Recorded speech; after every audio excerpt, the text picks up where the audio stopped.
لمتى سنظل رقودا نغرق في النوم ونشخر وعن الآذان.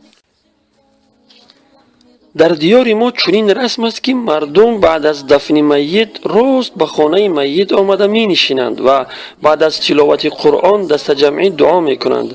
همچنین تا 3 روز صبح و شام به خانه میت رفته چنین کار را انجام می دهند.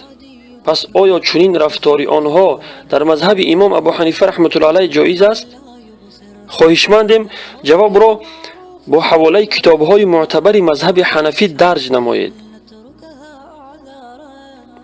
جواب: قرآن خواندن و ثواب آن را برای میت بخشیدن جایز است و موجب اجر و ثواب است، ولی از آن جهتی که چنین اعمال در شریعت مطلق یعنی به یگان قید وارد شده است و با وقتی خاص و جایهای خاص مقید نیست، انجام دادن چنین اعمال در وقتهای مخصوص و جایهای مخصوص و به صورت اجتماعی درست نیست، چون که اینها به طور رسم انجام میگیرند، بلکه بعد از دفن میت در هر جایی که باشد میتواند تلاوت کند و ثوابش را به روح مرده ببخشد.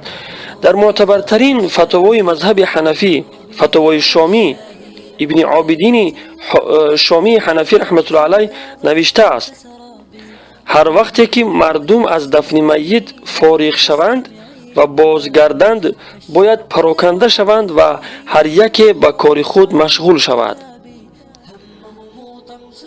در فتاوای عالمگیری که این هم یکی از معتبرترین فتاوای مذهب حنفی است، فتاوای شامی و غیره، مذکور است که اگر شخص یک مرتبه برای تعزیت به خانه میت رود، بار دیگر برای تعزیت رفتن او مکروه است. این را امام حسن از ابو حنیفه رحمت الله علیه روایت کرده است.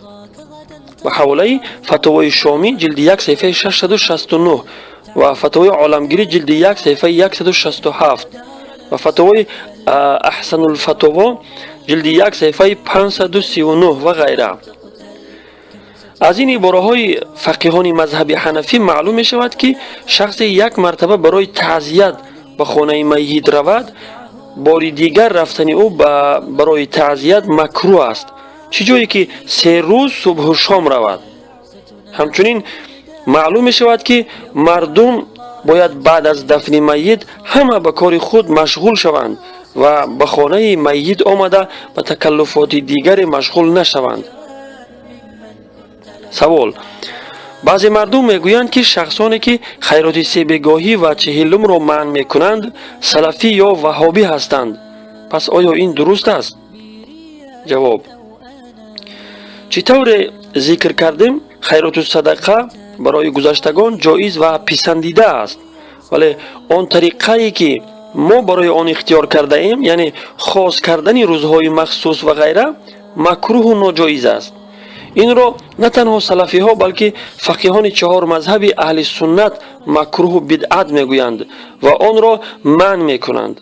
آنها خود نمیدانند که سلفی یا وهابی کیست، بلکه ابو حنیفه را از امام اعظم فرق نمیکنند. شاید وقتی آنها شافعی مذهب را نیز بینند که از این رسمهای خانه خراب کن منع میکنند، بگویند که شخصانی که خیرات سیبگاهی و غیره را منع میکنند شافعی مذهب هستند. اگر این طور باشد، پس آیا همه فقیهان مذهب ابو حنیفه رحمت الله علیه که به بدعت و ناجایز بودن این رسمهای خانه خراب کن قائلند وهابیند؟ افسوس بر این عقل و خیرت. لا أملك فكر الكلمات تقلع بالدين